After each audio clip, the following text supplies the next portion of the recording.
దేవునికి స్తోత్రం. హల్లెలూయా. దేవుని యొక్క సన్నిధిలో ఈ దినమందు మరి ప్రభు యొక్క పాదాల దగ్గర చేరిన మనం అందరం కూడా మరి ఆయన యొక్క సన్నిధిలో సంతోషంతో మరి ముందుకు సాగడానికి దేవుడు భాగ్యాన్ని ఇచ్చాడు. కనుక శ్రమల ధ్యానాల్లో మరొక దినము మనం ప్రభువుతో గడిపేటువంటి భాగ్యము దేవుడి దినం మనకి ఇచ్చారు.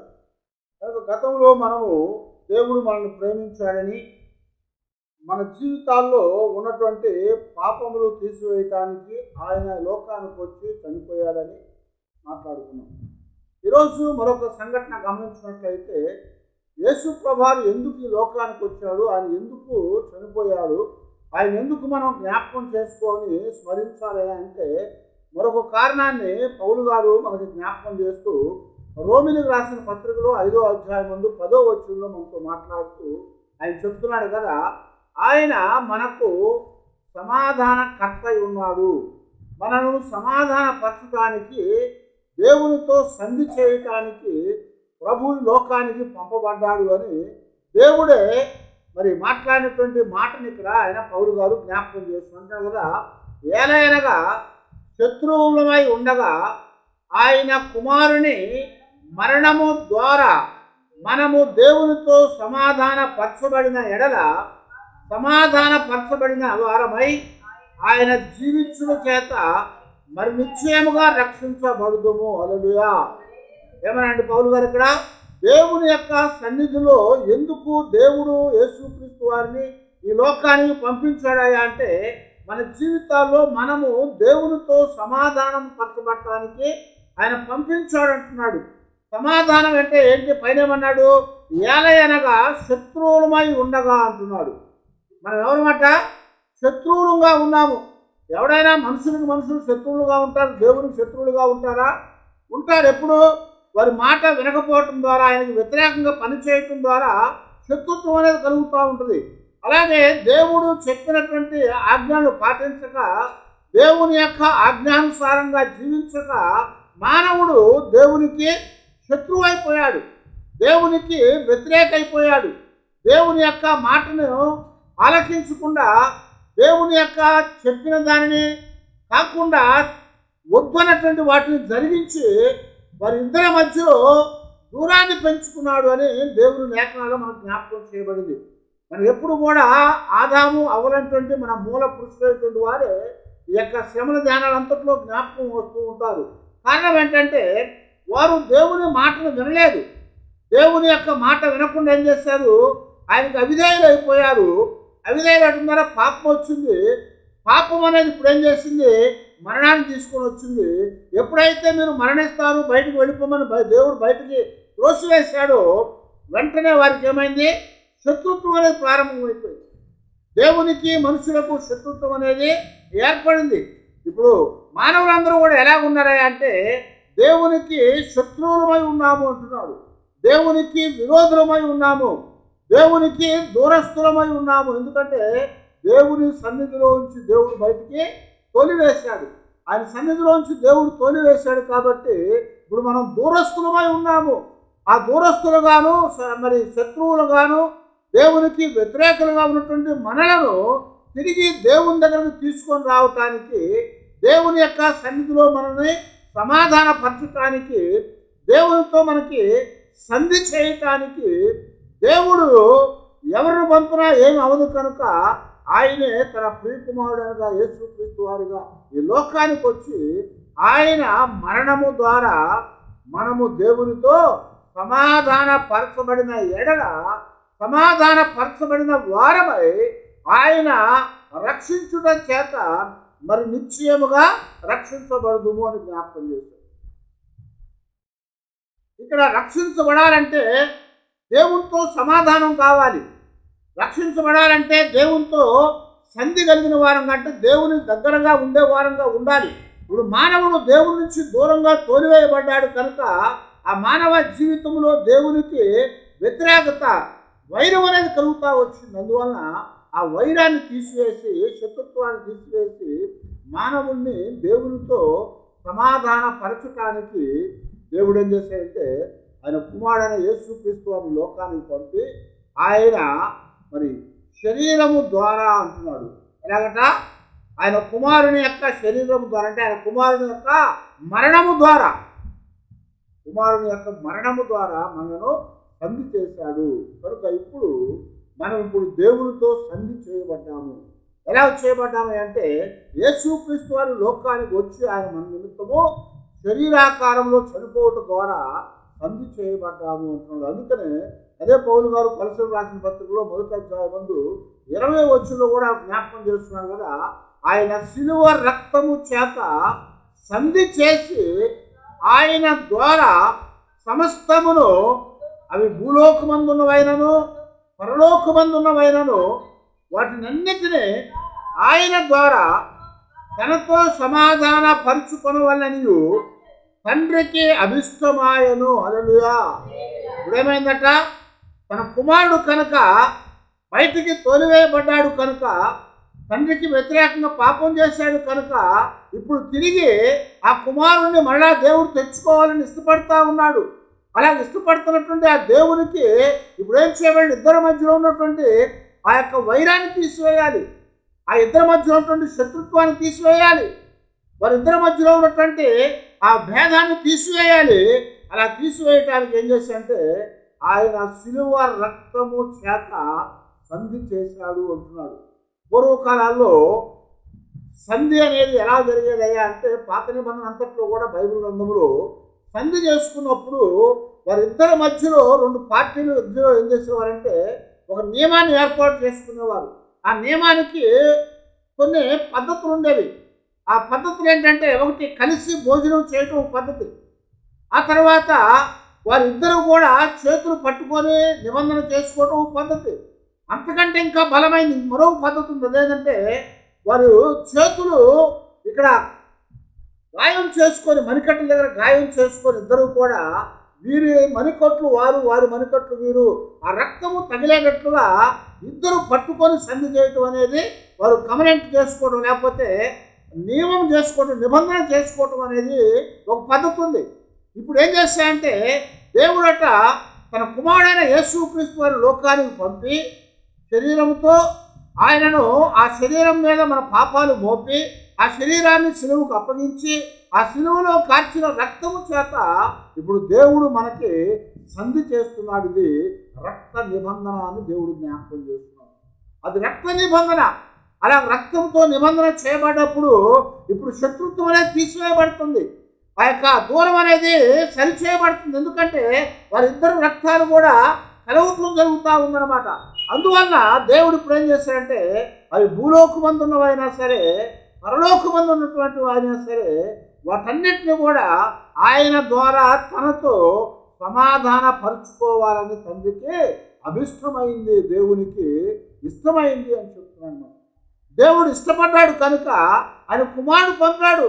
అందుకని 21వ వచనంలో కూడా జ్ఞాపకం చేస్తున్నాడు కదా, మరియు గత కాలమందు దేవునికి దూరస్తులను మీ దుష్క్రియల వలన మీ మనస్సులో విరోధ భావము గలవారై ఉండిన మిమ్మును కూడా తన సన్నిధిని పరిశుద్ధులుగాను నిర్దోషులుగాను నిరపరాధులుగాను నిలవబెట్టుటకు ఆయన మాంసయుక్తమైన దేహమందు మరణము వలన ఇప్పుడు మిమ్మల్ని సమాధాన పరచును. హల్లెలూయా.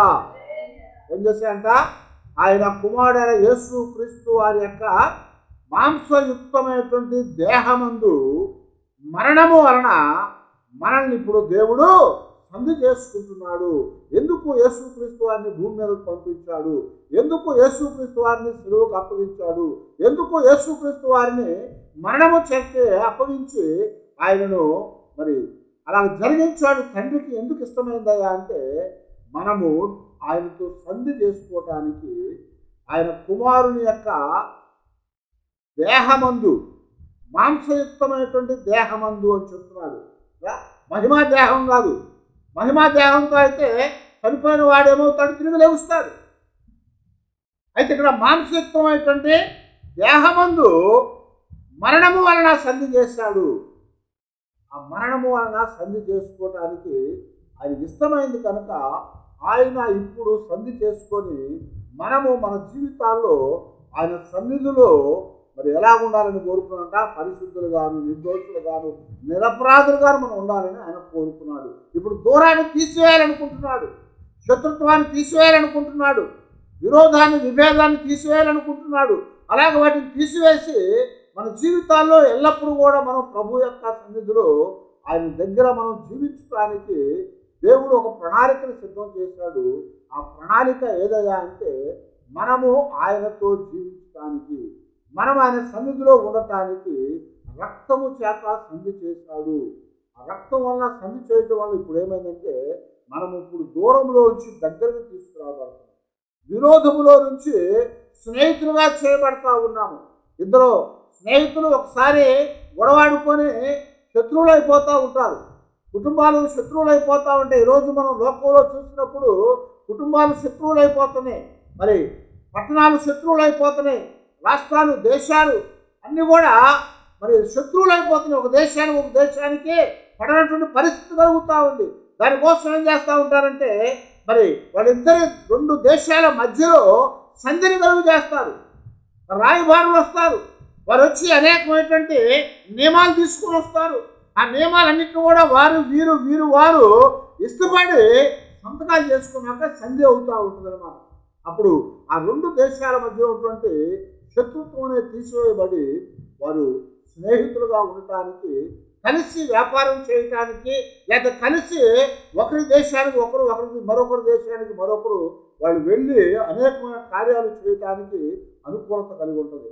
ఈ మధ్య మనకేమైందంటే లక్షద్వీపుల్లో నుంచి ఎక్కడికి మనం వెళ్ళటానికి వీల్లేదని వాడితో ఉన్న ఆ సంధి అనేది విడిపోయింది. ఇప్పుడు అంతకుముందు మన వాళ్ళందరూ కూడా టూరిస్టులుగా వెళ్తూ ఉండేవారు. అనేకమైనటువంటి మంది అక్కడికి వెళ్ళి అక్కడ కొంతకాలం సంతోషించి తిరిగి వస్తూ ఉండేవారు. ఆ పట్టణ యొక్క దీవులకి చాలా ఆర్థికమైన లాభం కూలేది. అయితే ఇప్పుడు ఏమైందంటే వాళ్ళతో మన దేశానికి కొంచెం తేడాబాటు పడింది. ఆ యొక్క తేడా పట్టడం వల్ల ఏమైంది, ఇప్పుడు మన దేశం అక్కడికి వెళ్ళటానికి వీల్లేదని ఎవరిని వెళ్లకుండా ఆపేసింది. ఎందుకనంటే వైరం కలిగింది. ఈ వైరం తీసుకెళ్ళాలంటే ఇద్దరి మధ్యలో సంధి జరగాలి. అలాగే ఇక్కడ దేవుడు కూడా మానవుడు తన మాట వినకుండా బయటకు వెళ్ళిపోయాడు కనుక, పాపం చేశాడు కనుక, పాపం వల్ల వచ్చే జీతం మరణము, ఆ మరణము ఆయన పొంది బయటకు తోలివేయబడి చనిపోయాడు కనుక వాడిని బ్రతికించాలంటే, మరలా ఆయన తీసుకొని రావాలంటే, దేవుని యొక్క సన్నిధిలో ఉంచాలంటే, పాపి కనుక పాపాన్ని విడుదల చేసి పరిశుద్ధమైన దేవుని సన్నిధిలో పరిశుద్ధులుగా నిలబెట్టాలంటే ఏం చేయాలంట? దేవుడు ఆయన కుమారుడైన యేసుక్రీస్తు వారిని శరీరాకారంతో లోకానికి పంపాడు. ఆయనను శిలువకు అప్పగించాడు. ఆ శిలువలో కార్చిన రక్తము ద్వారా ఇప్పుడు రక్త నిబంధనలు ఏర్పాటు చేసి సంధి చేసి మనము దేవునితో జీవించాలని దేవుడు మనల్ని కోరుకుంటా ఉన్నాడు. అది ఆ తండ్రికి అభిష్టమైంది, ఆయనకి అనుకూలమైంది.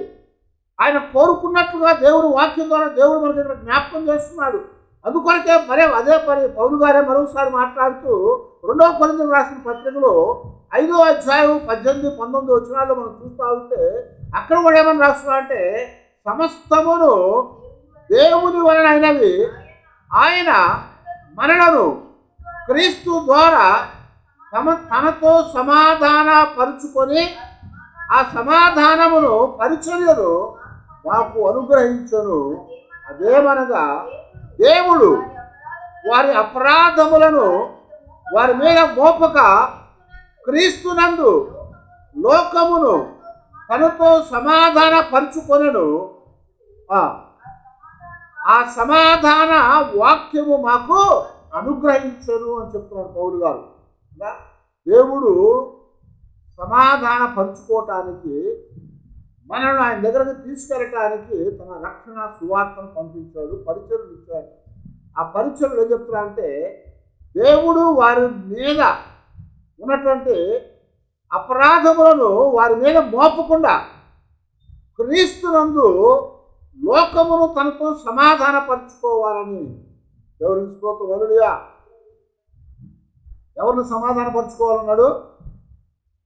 ఒక జాతి వారినే కాదు, ఇశ్రాయేలీయులు ఒక జాతినే కాదు, లేకపోతే ఆయన్ని వెంబడించేవారనే కాదు, లేకపోతే ఆయనకి ఇష్టమైన వారినే కాదు, లోకమును అంటున్నాడు. ఇక్కడ ఏమన్నాడు? లోకమును.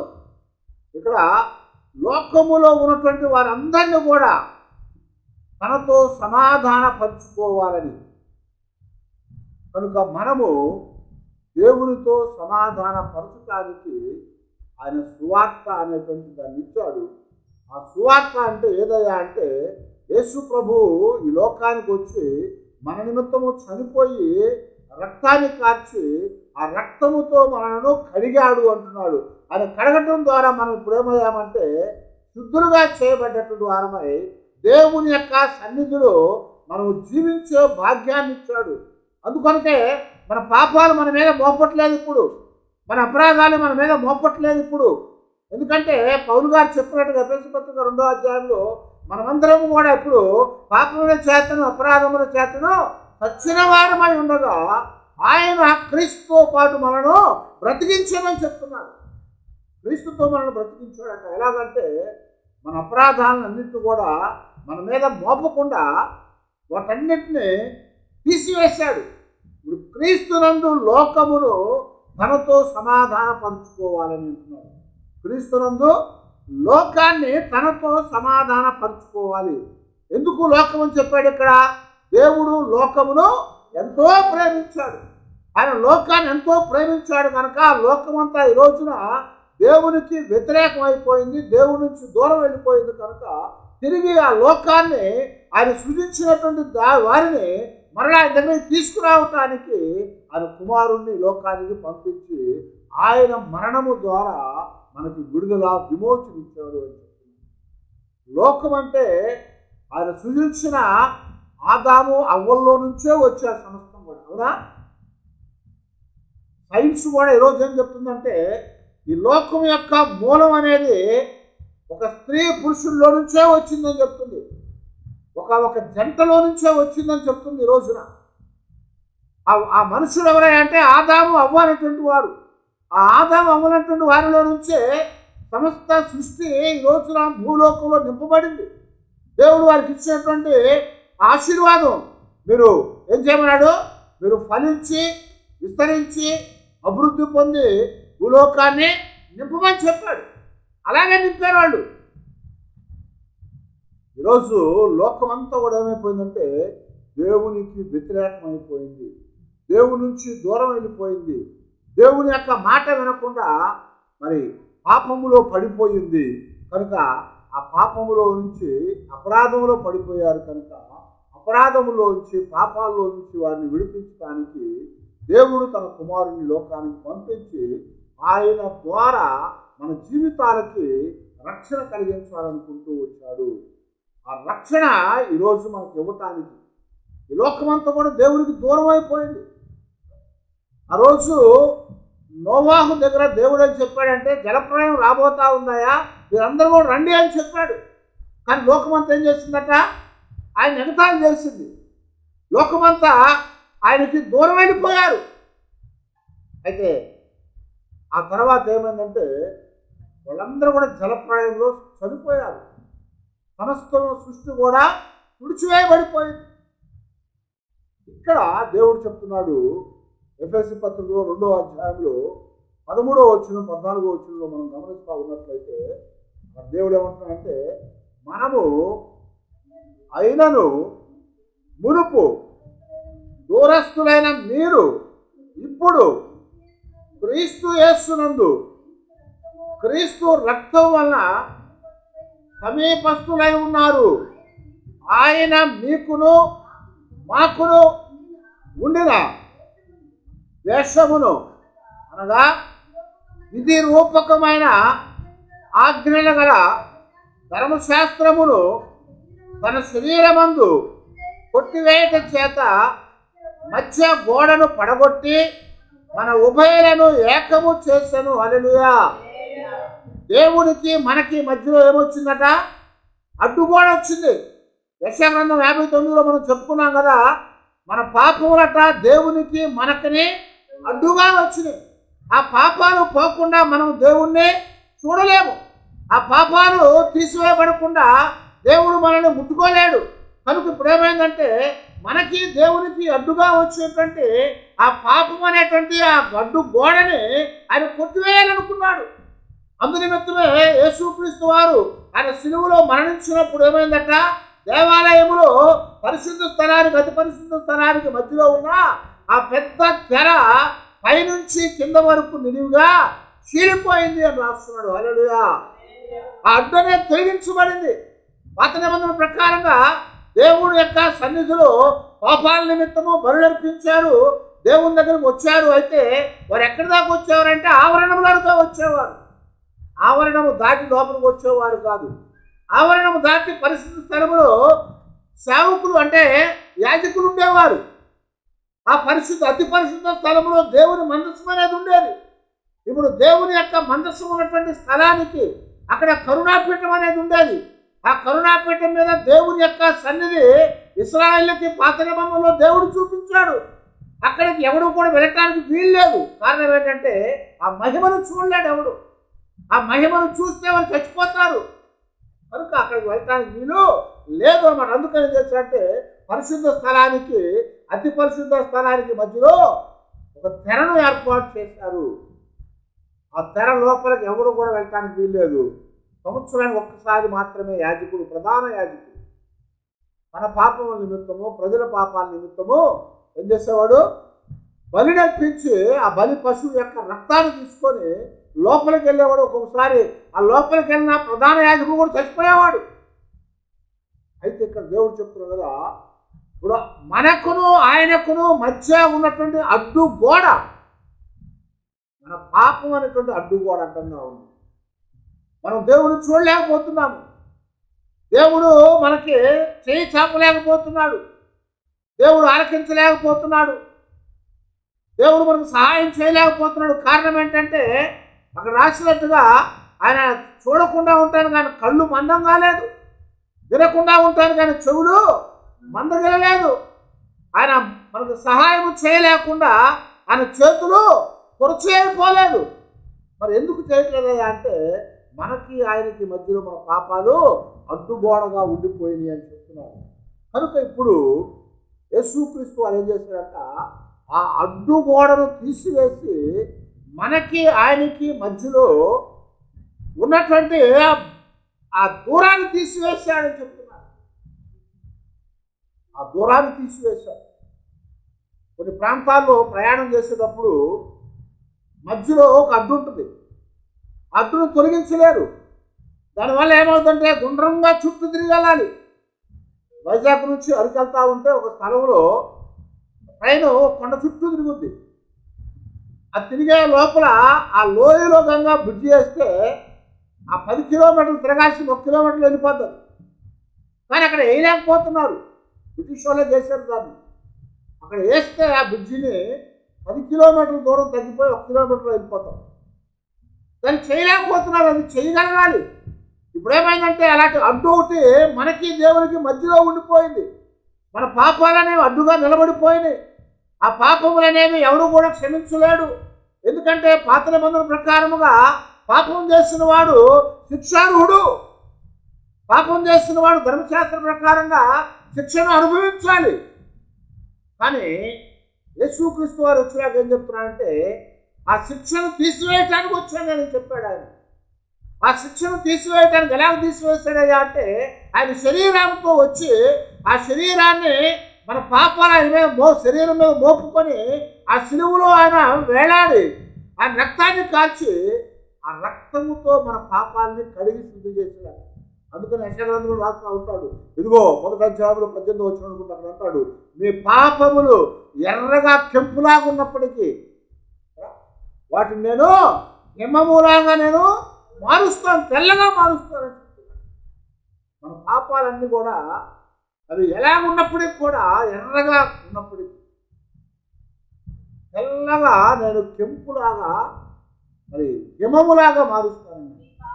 మీ పాపములు రక్తము వలె ఎర్రని వైనను అవి హిమము వలె తెల్లబడును, కెంపు వలె ఎర్రని వైనను అవి గొర్రెబొచ్చు వలె తెల్లని వగును. హల్లెలూయా. అది ఎంత ఎర్రగా ఉన్నా సరే, అవి ఎలాగ కెంపులాగున్నా సరే, అవి ఎలా కంపు కొట్టినా సరే దేవుడు చెప్తున్నాడు కదా, వాటిని నేను తీసివేస్తాను. ఎలాగట? తెల్లని హిమములాగా, మంచులాగా. మంచు ఎలాగుంటుందండి? తెల్లగా ఉంటుంది కదా. అలాగే గొర్రెబొచ్చు ఎలా ఉంటుంది? తెల్లగా ఉంటుంది. అందుకొరకు దేవుడు చెప్తున్నాడు, మీ పాపములు ఎలాంటివైనప్పటికీ కూడా నేను వాటిని ఏం చేస్తాడు? తెల్లగా చేస్తాను. ఎలాగా? ఆయన రక్తాన్ని కాల్చి ఆ రక్తముతో మన పాపాలను కడుగుతానని చెప్పాడు. అందుకనే మొదటి యోహాను పత్రికలో 7వ వచనంలో ఆయన చెప్పినట్లుగా మన పాపములట ఏం చేశాడు? ఆయన రక్తముతో శుద్ధి చేశాడట. అందువల్ల మీ పాపములన్నీ కూడా ఆయన కార్చిన రక్తం వల్ల శుద్ధి చేయబడ్డాయి అని చెప్పాడు. ఆయన కార్చిన రక్తం వల్ల శుద్ధి చేయబడ్డాయి. కనుక ఈ రోజున దేవునికి మనకి మధ్యలో అడ్డుగా ఉన్నటువంటి ఆ పాపం అనేటువంటి గోడని, ఆ పాపం అనేటువంటి ఆ యొక్క అడ్డుగా ఉన్నటువంటి సమస్తాన్ని కూడా దేవుడు తీసివేయటానికి, ఆ దూరాన్ని తీసివేయటానికి దేవుడు ఇప్పుడు ఏం చేశాడంటే ఆయన భూలోకానికి వచ్చి ఆయన మరణ నిమిత్తము శరీరాకారంతో ఆ సిలువలో మరణించాడు అని చెప్తున్నాడు. ఆయన మరణము ద్వారా మనం సమీపస్తులుగా చేయబడుతున్నాం. ఆయన మరణము ద్వారా మనము దేవునితో సంధి చేయబడుతున్నాం. ఆయన మరణము ద్వారా మనము దేవునితో సమాధానపరచబడుతున్నాము. ఈ మధ్య ఒక విచిత్రమైన సంఘటన జరిగింది. అదేంటంటే చైనా గోడ అనేది మనకు తెలుసు కదా, బాగా ప్రపంచంలో ఒక వింత. అయితే ఒక స్థలంలో ఏం చేశాడంటే ఆ చైనా గోడకే రంధ్రం చేసి ఇటు నుంచి వెళ్తానికి చాలా కష్టమైపోయిందని ఆ గోడకి కొంత ఒక పక్కన ఉన్నటువంటి గ్రామస్తులు ఏం చేశారంటే ఒక బెడ్డం చేశారు. 9 దాని రాళ్ళని తీసేసి మనిషి దూరి అవతలకి వెళ్తానికి దారి పెట్టుకున్నారు. అది బయటపడిపోయి తెలిసిపోయింది. ఇది ఎందుకు చేశారా అంటే దూరం తిరగలేకపోతున్నాము, దగ్గర అవుతామని చేసామని చెప్పారు. దానికి తగ్గట్టుగా వాళ్ళకి వాళ్ళ శిక్షా విధిని బట్టి వాళ్ళని ఏదో చేశారు, వేరే సంగతి. అయితే ఇప్పుడు ఎందుకు చేశారట అలాగా? దూరంగా వెళ్లకుండా, చుట్టూ తిరిగి రాకుండా దగ్గరగా ఉంటాను. ఇప్పుడు ఏం చేశాడంటే యేసుక్రీస్తు వారు కూడా ఈ పాపం అనే గోడకి బద్దలు కొట్టేశాడు. అందువల్ల ఆయన సిలువలో మరణించగానే దేవాలయములో ఉన్నటువంటి ఆ పెద్ద తెర పైనుంచి కిందకి నిడివిగా చీలిపోయింది అని చెప్తున్నారు. అది చీలిపోయిందని పైనుంచి కింద నుంచి పైకి చీలితే అది వేరే సంగతి. కింద ఎవరు చింపారని పైకి వెళ్ళిపోయింది అనుకోవచ్చు. అది మందముగా ఉండేటువంటిది పైనుంచి కింద వరకు కూడా చీలిపోయింది. ఎందుకనంటే అది చీలిపోవటం ద్వారా ఏం చేశారంటే ఇప్పుడు మనమందరము కూడా కరుణాపీఠము దగ్గరికి వెళ్ళటానికి దేవుడు ఒక అవకాశాన్ని ఇచ్చాడు. అందుకని అక్కడ అంటాడు కదా హెబ్రీ పత్రికలో, మనమందరము కూడా కరుణాపీఠము దగ్గర ధైర్యముగా చేరి తండ్రి అబ్బా అని ప్రార్థించడానికి అవకాశం కలిగించాడని చెప్తున్నాడు. ఎలాగట? కరుణాపీఠం దగ్గరికి వెళ్ళి తండ్రి అబ్బా అని ఆయనకు ప్రార్థించుకునే భాగ్యాన్ని ఇవ్వటానికి ఆ అడ్డు తెరను తీసివేశాడు యేసు ప్రభువారు. అందుకొరకే అదే ఎఫెసీ పత్రికలో 2వ అధ్యాయం 15-16 వచనాలు మనం చదువుతుంటే, ఇట్లు సంధి చేయించు ఈ ఇద్దరిని తన యందు ఒక నూతన పురుషుడుగా సృజించాను అని జ్ఞాపకం చేస్తున్నాడు. హల్లెలూయా. ఇప్పుడట ఏం చేస్తాడంటే ఒక నూతన సృష్టిగా చేశాడు. అది సంధి చేయటం ద్వారా, ఆ యొక్క విరోధం తీసివేయటం ద్వారా, ఆ మధ్యలో ఉన్నటువంటి పాపం అనే గోడను తీసివేయటం ద్వారా, ఆ యొక్క వ్యతిరేకతను దేవుని దగ్గర నుంచి మనకున్న దాన్ని తీసివేయటం ద్వారా మనం ఇప్పుడు సంధి చేయబడ్డాము, ఆయనతో సమాధానపరచబడ్డాము, ఆయన దగ్గరికి తీసుకురాబడ్డాము, ఆయన సన్నిధిలో జీవించడానికి అవకాశం ఇవ్వబడింది. ఇప్పుడేమయ్యామంట? నూతన దృష్టి. అందుకనే అదే కొరింథీ పత్రిక ఏమంటాడు? 2వ అధ్యాయం 17 వచనం అంటాడు. 5వ అధ్యాయం కొరింథీ పత్రికలో 5వ అధ్యాయం 17 వచనం అంటాడు, కాగా ఎవడైనాను క్రీస్తు యేసునందు ఉన్నాడలా వాడు నూతన సృష్టి, పాతవి గతించెను, ఇదిగో సమస్తము కూడా కొత్తవాయను. హల్లెలూయా. పాతవన్నీ తీసివేశాడు, విరోధాలు తీసివేశాడు, ఇద్దరి మధ్యలో ఉన్నటువంటి గొడవలను తీసేశాడు, ఇద్దరి మధ్యలో ఉన్నటువంటి ఆ యొక్క మనస్పర్ధలను తీసివేశాడు, ఇద్దరి మధ్యలో ఉన్నటువంటి ఆ దూరాన్ని తీసివేశాడు. ఇప్పుడు ఏం చేశాడంట, ఒక నూతన సృష్టిగా చేసి మరలా దేవుని యొక్క సన్నిధిలో ఉండగలిగేటువంటి ఆ భాగ్యాన్ని దేవుడు మనకి ఇచ్చాడు అని చెప్తున్నాడు. యేసుక్రీస్తు వారు మనకి ఇచ్చాడు అని చెప్తున్నాడు. అక్కడ 16వ వచనం కదా, తన శిలువ వలన ఆ ద్వేషమును సంహరించి దాని ద్వారా వీరిద్దరూ ఏక శరీరముగా చేసి దేవునితో సమాధానపరచవలనని ఇలాగూ చేసను కనుక ఆయనయే మనకు సమాధానకరుడై ఉన్నాడు. హల్లెలూయా. ఇప్పుడేమంటే ఆయనే మనకు సమాధానకరుడై ఉన్నాడు అని జ్ఞాపకం చేశాడు. ఎందుకంటే ఆ ద్వేషమంతను కూడా సంహరించి ఇప్పుడు ఇద్దరము ఏక శరీరముగా చేయబడి దేవునితో సమాధానపరచబడ్డాము కనుక ఆయన మనకు సమాధానకరుడై ఉన్నాడు. అందుకనే యేసు ప్రభువారు జన్మించినప్పుడు కూడా ఆయన జన్మకు ముందు మరి సుమారుగా 750 సంవత్సరాల పూర్వమే యెషయా భక్తుడు ప్రవచించాడు. ఏమని చెప్పాడు, ఆయన భుజముల మీద రాజ్యభారం ఉంటుందని చెప్తూ ఆయన సమాధానకర్త, దాని అధిపతి అని ఆయనకి పేరు పెట్టమని అన్నాడు. సమాధానకర్త, దానికి అధిపతి అని ఆయనకి పేరు పెట్టబడినని చెప్పాడు. 750 సంవత్సరాల పూర్వం ఆయన పుట్టక ముందే ఆయన చేయబోయే సంగతిని యెషయా భక్తుడు ప్రవచించాడు. ఆయన సమాధానకర్త, సమాధానానికి అధిపతి. ఇప్పుడు దేవునితో మానవునుకున్నటువంటి ఆ విరోధం అంతా కూడా తీసివేసి వారిద్దరి మధ్యలో ఉన్నటువంటి ఆ ద్వేషాన్ని తీసివేసి వారిద్దరి మధ్యలో ఉన్నటువంటి ఆ తగువంతను కూడా తీర్చి ఇప్పుడు సంధి చేశాడు. ఆ సంధి చేయటానికి దేవుడు ఏం చేశాడంటే ఆయన ప్రియకుమారుడైన యేసుక్రీస్తు వారిని మానవ శరీరముతో ఈ యొక్క లోకానికి పంపించాడు.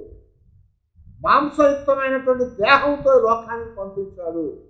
కాబట్టి ఆయన లోకానికి వచ్చి ఏమయ్యాడు, ఆయన మన నిమిత్తము చనిపోయాడు. ఆయన చనిపోవటం ద్వారా, ఆయన రక్తం కార్చటం ద్వారా, ఆ శిలువ మరణము ద్వారా ఇప్పుడు మనం అందరం కూడా తండ్రి అయినటువంటి దేవునితో సంధి చేయబడ్డాము. దూరమంతా తీసివేయబడి సమీపస్తులుగా చేయబడ్డాము. దేశమంతా తీసివేయబడి, విరోధమంతా తీసివేయబడి ఇప్పుడు స్నేహితులమయ్యాము. దేవుని యొక్క స్నేహితులుగా ఉండబోతా ఉన్నాం. అబ్రహాముని దేవుడు అని పెట్టి చెప్పాడు, అబ్రహాము నా యొక్క స్నేహితుడు అన్నాడు. దేవుని స్నేహితుడుగా పిలువబడ్డాడు అబ్రహాం మాత్రమే కాదు, ఇప్పుడు మనము కూడా దేవుని స్నేహితుడే. యేసుక్రీస్తు వారు కూడా ఏమన్నాడు, ఇక మీద మిమ్మల్ని దాసులని పిలవక స్నేహితులని పిలుస్తానని చెప్పారు. మనమందరం కూడా ఇప్పుడు ఏమి చేయబడ్డాము, దాసులం కాదు. దాసులు అనేవాడు ఎప్పుడు కూడా దూరంగానే ఉంటాడు. దాసులు అనేవాడు ఎప్పుడు కూడా దేశపూర్వకంగానే ఉంటాడు. కానీ ఇప్పుడు దేవుడు యేసుక్రీస్తు వారి ద్వారా ఆ దాసత్వాన్ని తీసివేసి మనలను దేవునికి స్నేహితులుగా చేశాడు. స్నేహితులంటే వారిద్దరి మధ్యలో ఇంకా ఏ విరోధం అనేది ఉండదు, వారిద్దరి మధ్యలో ఏ భేదం అనేది ఉండదు కదా. స్నేహితులు ఎలా ఉంటాడు, వీడి జేబులో వాడు తీసుకుంటాడు, వాడి జేబులో వీడు తీసుకుంటాడు, వీడి నోట్లో వాడు తింటాడు, వాడి నోట్లోది వీడు తింటాడు. స్వామి చెప్పినట్టు ఒకే కంచంలో తింటారు, ఒకే మంచంలో కొనుక్కుంటారు వాళ్ళు. అయితే ఇక్కడ దేవుడు ఒకే దగ్గర మనం ఉండగలిగేటట్టుగా, దేవునితో ఒకే విధంగా దేవునితో మనం జీవించగలిగేటట్లుగా, ఆ దినాన ఎలాగైతే ఆదాము అవ్వలను ఏదైనా తోటలో దేవుడు ఉంచాడో అలాంటి స్థితిలోనికి మనం తీసుకెళ్ళటానికి ఆయన కుమారుడైన యేసుక్రీస్తు వారిని మాంసయుక్తమైనటువంటి శరీరాకారంతో లోకానికి పంపించి ఆయన మరణము ద్వారా మనకు సంధి చేశాడు. కనుక ఈరోజు మనము దేవునితో సంధి చేయబడినటువంటి వారమై మనం దేవునితో ఉన్న విరోధాన్ని తీసివేసుకొని వీఆర్ రికన్సైల్డ్ విత్ గాడ్ అని మనందరం కూడా ఆయనతో సంధి చేయబడాలి. కనుక అది చేయటానికే దేవుడైన మన కుమారుడైన యేసుక్రీస్తు వారిని ఈ లోకానికి పంపాడు. ఆయన వచ్చి ఆ సిలువలో మరణించి మన నిమిత్తము ఆయన రక్తాన్ని కార్చి శరీరాన్ని నలగొట్టుకొని ప్రాణాన్ని పెట్టాడు. అందువలన మనం ఇప్పుడు దేవుని యొక్క విరోధులము కాక, దూరస్తులము కాక, మరి దేవుని స్నేహితులుగాను, దేవుని పిల్లలుగాను, ఆయనకి సమీపస్తులుగా చేయబడి సమాధానపరచబడ్డారు. ఆ సమాధానం పొందటానికి ఈరోజు మనందరం కూడా ఆయన శ్రమల ధ్యానాన్ని చేస్తున్నాం. ఆ శ్రమల ధ్యానాల్లో దేవా మా జీవితాలకి కావలసినటువంటి ఆ సమాధానం మాకు దయచేయి ప్రభువా. ఇంకా ఏమైనా మాకు దేవునితో విరోధం ఉన్నట్లయితే, ఇంకా ఏమైనా మాకు దేవునికి ఆయాస్కరమైన ఉన్నట్లయితే, ఇంకా మేము దేవునికి దూరస్థులంగా ఉన్నట్లయితే మమ్మల్ని మరిగా దగ్గరగా తీసుకొని వచ్చి మా జీవితాల్లో నీతో ఆయనతో జీవించే భాగ్యాన్ని మాకు దయచేయి ప్రభువా అని ప్రభు పాదాల దగ్గర ప్రార్థన చేసుకున్నాం. అందరి తల వచ్చి దేవుని సన్నిధిలో ప్రార్థన చేసుకున్నాం.